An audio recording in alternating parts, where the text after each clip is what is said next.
Hey, Dougie Bird from Doug Bird's Tackle World. We're out today to teach you how to catch crabs in crab pot. We're going to put out probably around about 8 pots. There's 2 of us in the boat. In Queensland we're allowed 4 pots per person. And we're chasing sand crabs today. Or tonight, I should say. So we'll put the pots out today and we'll show you how to do that. Bait them up, throw them out. What I look for is throw them, bring up, throw them in the water. And then we will come back tomorrow morning and we'll check them. Hopefully they haven't been checked by someone else before us, before we get to them, but give it a shot. So what I do, firstly is I've got my name tag on the pot, I've got my name on the pot, phone number, and I've got about 6 minutes of rope. That's normally placed in here nice and neat, no knots, like so. These pots here 800 ml standard crab pots. They're normally 4x in our store now. At the right price. They're the heavy ring and also the heavy mesh. They're not the cheaper ones you see around some of the other stores. These are really good quality ones, but not expensive. So we just put the struts together. So I just place it against my knee and pop it in. Do the opposite sides first, so it'll work better.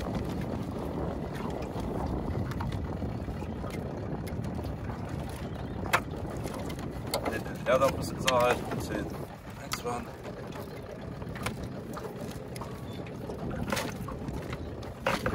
Last one's always the hardest, but not too bad. That's it. And we have the opening at the top here, the hook on it, and that's where I'm going to place my bait. So you saw me recently, I was filming some fish and I was showing you how to put the bait into the wire cages or the bait baskets, which we then rehash and use for catching our fish, our crabs, sorry, next time we go out. So it's just a bit of fish skin and offal. So I'm just going to place this into the bottom of the pot. I either use this type of hook, or I use a shark clip, which I'll show you in a moment. So this goes at the bottom of the pot. Always place your bait in the centre of the pot, at the bottom preferably. Some people place their bait at the top. I don't like to do that. Some people will put it on the other side, but I find that if you put it on the bottom, they've got to get in to get to it.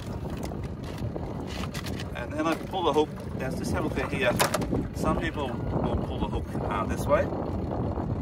I don't like that because I believe the crabs can easily get out of there, especially muddies. So I always pull it diagonally this way and hook it on tight. And that's really tight there now. If I come out the next day and check my pot and it's facing the other way, I know my pots have been checked. So then I normally use coloured zip ties. I normally zip tie, not this part here, but I'll zip tie this part here. And I can, so if you put it on here, they can actually slip the zip tie out through that little slot there, then put it back on again because the zip tie is just a ring. If you put it on here, they've got to cut the zip tie to open it up. Today, I forgot to bring my zip tie, so we're taking a bit of a punt, but we'll just tie it up with a bit of rope here that this has got. One of my favourite knots I use on all my rigs is lots of knots, never fails. So we'll do that today. I only had 2 grounding, but this one's got 4. Okay, ready to roll? Now we're going to go place it. So I'm in about 8 or 9 foot of water here. I like to be in the deepest part of the waterway, but on the edge of the channel. We're not allowed to put our pots in the channel because the boats run over them and you become an obstruction to the safety of a marine vessel. So you need to put it on the edge of the channel and preferably with the float on the outside the channel of the beacons. So line up your beacons, drop your float just on the opposite side of the channel. That makes sense. Not in the channel. So we'll zoom up now and we'll do that. I'll catch you soon.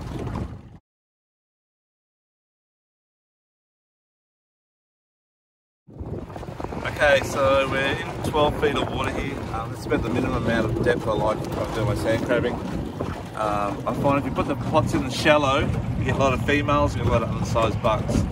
So get them out of the shallow, get them out of the weed. Doesn't mean the weed's in deep water, it's okay. But you need to be in at least 10 foot of water to catch the bigger blue swimmers, sand crabs. So I'm happy with this, so now I'm just going to place my pot. Just try that. I might just actually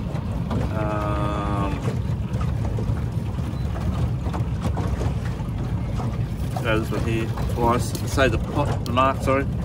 So let's mark my pot there where it is. Just here, near the arrow. And just move that a bit. Let's see it. Anyhow, so we know where that is, and we'll come back tomorrow morning and check it. And if you look up that way, you'll see the green beacon. It's on behind the sailboat. We're on the outside of the channel, one of the channel. And we're close to the outside of the channel as well.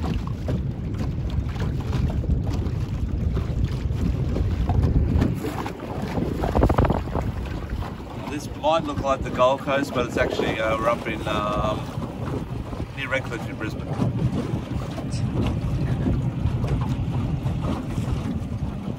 Okay, let's mate up the next spot.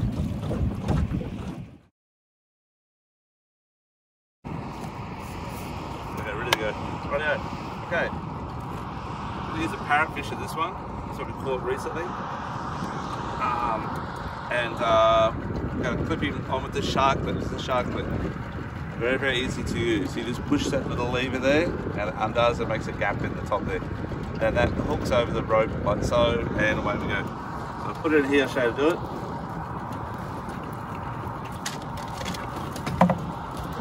So we just hook it in with that part there. I just pop up a piece like that, and pull it through like that. And that's it.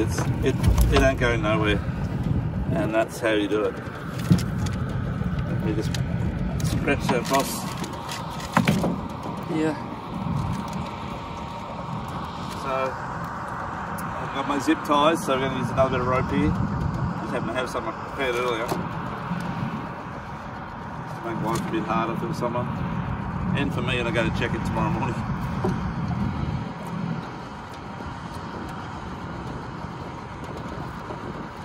Okay, here we go. Pot's ready to roll. Next.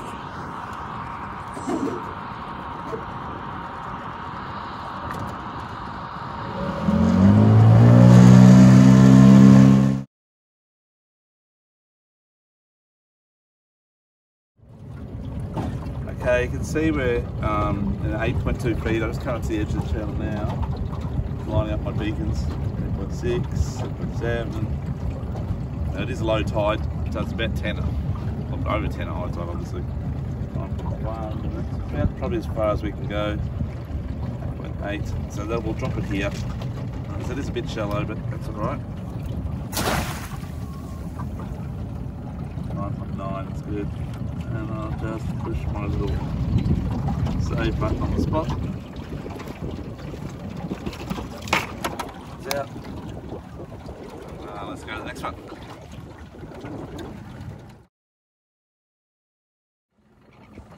Okay, we're back again. I'm going to talk about this little pot here. This little pot I designed many years ago for Tackle World. I designed it for my kids, they're now like 14, nearly 16 and nearly 18. But back then they were like 2, 3 and 5 sort of thing. And I want a pot that they could pull up, even though these are really heavy. They used to just struggle and they'd pull them up a lot easier than the 800 or the 900 ml pots. So it's got two entrances. The thing I made really important was this is really tight. So once they go in, they don't get out. Okay. We'll check this tomorrow. Obviously, I believe there will be crabs in there because they do work well. And I'm just going to show you how to tie the rope to your pot. So when I tie my rope to my pot, I tie it so that it always comes up. When it comes up from the bottom up, the crabs all fall in that direction down there, not where there's a funnel. So if I tied it on here, there's just the odd chance they can fall through that. So I don't want that to happen. So I'll tie it on here so they'll fall down to here. So it's directly opposite, which is normally next to the funnel. So when I do my rope knot, similar to what I do on my fishing line, it's like a uni knot but not quite. It's Dougie's uni knot. So I make it that long, grab it halfway up here, pop that under, I wrap this over the top, round and round, about 5 or 6 times. Let's go back up through that first loop there. And I just pull that tight, pull that one tight, and then I slide it down, one toe,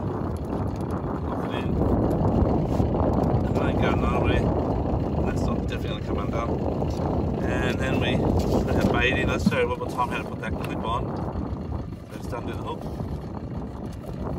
So again, it's a heavy mesh, heavy frame, 4 struts, and they're ready to get crabs out for you. So we're using a burley cage that's quite hard for crabs to break. It's actually wire.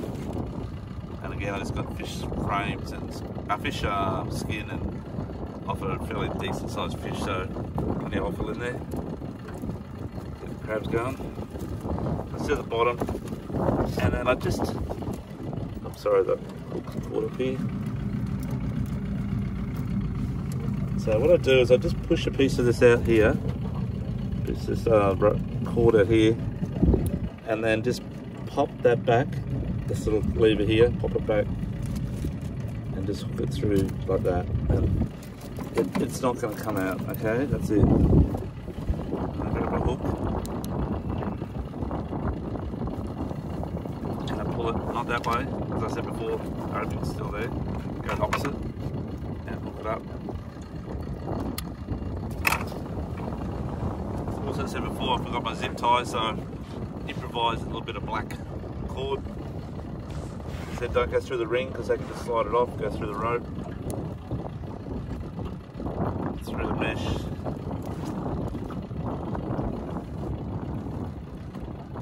So, yeah, just do a few granny knots.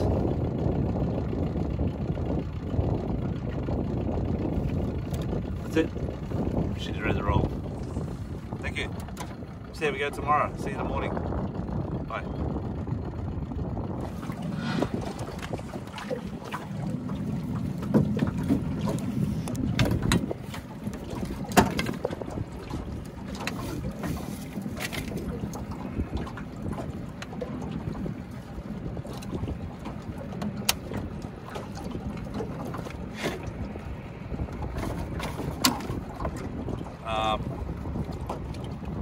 Let's just snap it on.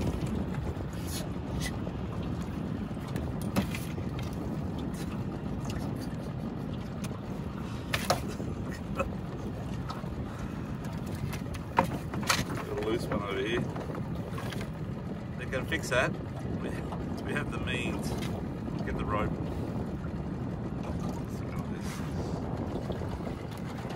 Snapped off the leg. These pots have done their duty 1,000 times over. I have all they are.